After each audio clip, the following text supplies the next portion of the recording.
Oh, good knockback again. Also, already used the flash right after that. Moving towards the wave of space. He's going to give out firing.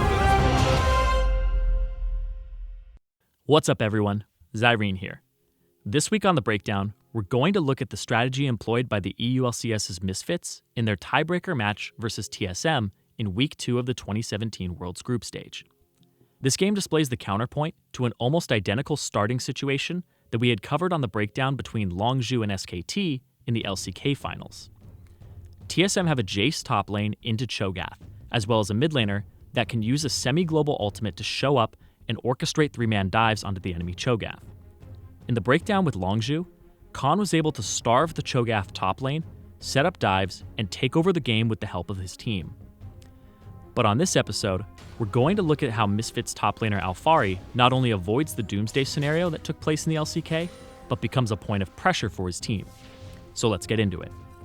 At level 1, the expected start is that Jace will use his range advantage to push into the enemy topside jungle, allowing his jungler to start there and be closer to him throughout the early levels.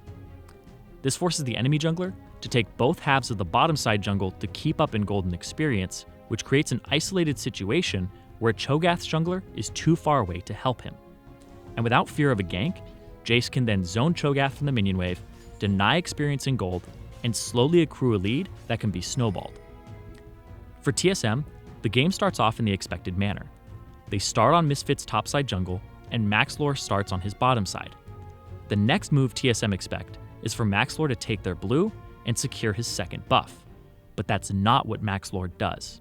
He gets a leash on red, clears raptors, and instead of moving into TSM's jungle, he takes his own wolves and hits level 3 on the top side of the map. Svenskeren did place a ward earlier at the crossroads near blue to cover the possibility of Maxlore going for a gank through this route.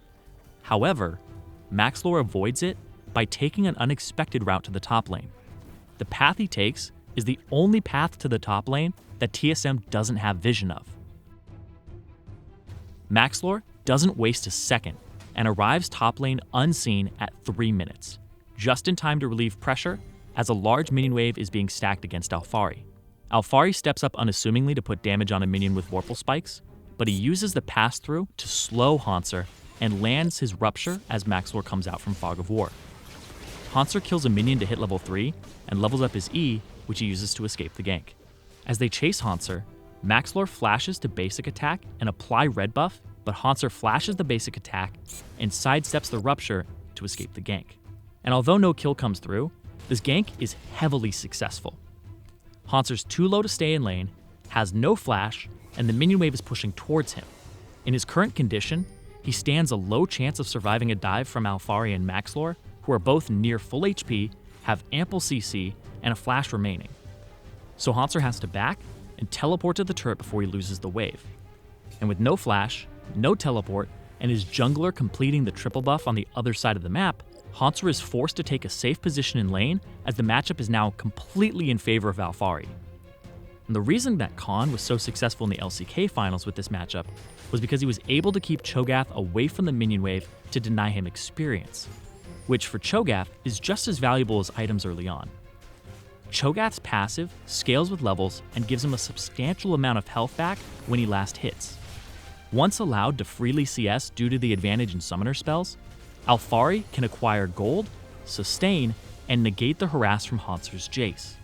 It's important to note that the bottom side of the map also plays a role in allowing Alphari to safely CS. If we go back to level 1, Doublelift and Biofrost are in a double ranged versus a ranged and melee matchup. TSM's bottom lane should win this matchup in pressure, but because they assume that Maxlore would be jungling on the bottom half of the map, they cede the lane. Doublelift wards level 1 to spot a potential level 2 gank, and Biofrost doesn't thin the wave. This allows Misfits to hit level 2 first in a bad matchup, and Ignar pushes into the blue buff and places a ward that would later spot Svenskeren. This ward allows Alphari to continue pressing up and CSing on the top side of the map when he spots the TSM jungler.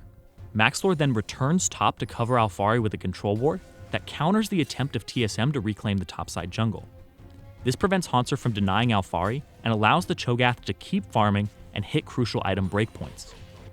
Because Alphari was given space early on, when he backs, he's up in CS, up in gold, and purchases a bramble vest, cloth armor, boots, and consumables. Alphari returns to lane, with 105 armor to deal with Jace, who has a serrated Dirk. From this point onward, Hauntzer will struggle to find any chip damage that'll stick, set up dives, or pressure the turret.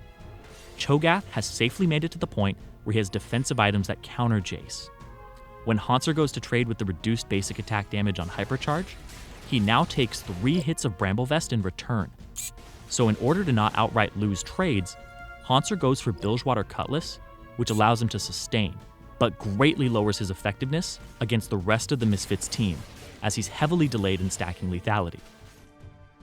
The situation in the top lane has a cascading effect upon the entire game. Alphari is now thriving in a one-on-one matchup that TSM needed to win early, and now Misfits use this pressure point of top lane to secure first turret, an unanswered bottom lane turret, the Rift Herald, and the first 2 kills of the game. At 20 minutes in, Alphari is up 1,837 gold, 20 CS, and a full level over Hauntzer. And he has the most gold in the game. Looking back, the start of the game is exactly how it should have been for TSM. Their warding topside, scuttle, and seeding of the bottom lane are all textbook plays with this draft and setup. But Misfits took a situation where TSM would get an advantage if it was played out generically, and instead exploited the holes in the generic situation. Maxlor took a large risk by giving up his flash and an entire quadrant of his first jungle clear in order to give Alphari a summoner spell advantage. Maxlor had 4 camps and a single buff, when Svenskeren had cleared 8 camps and 3 buffs. But which is more important? 400 gold and a level advantage on a tank jungler, or neutralizing a losing lane matchup that will scale up and shut down a win condition for the enemy? Maxlor knew the answer, and because of his sacrifice and knowing the power of the unexpected, Misfits would take down TSM in just under 31 minutes to win the tiebreaker and move on to their quarterfinal matchup versus SKT as the second seed from Group D.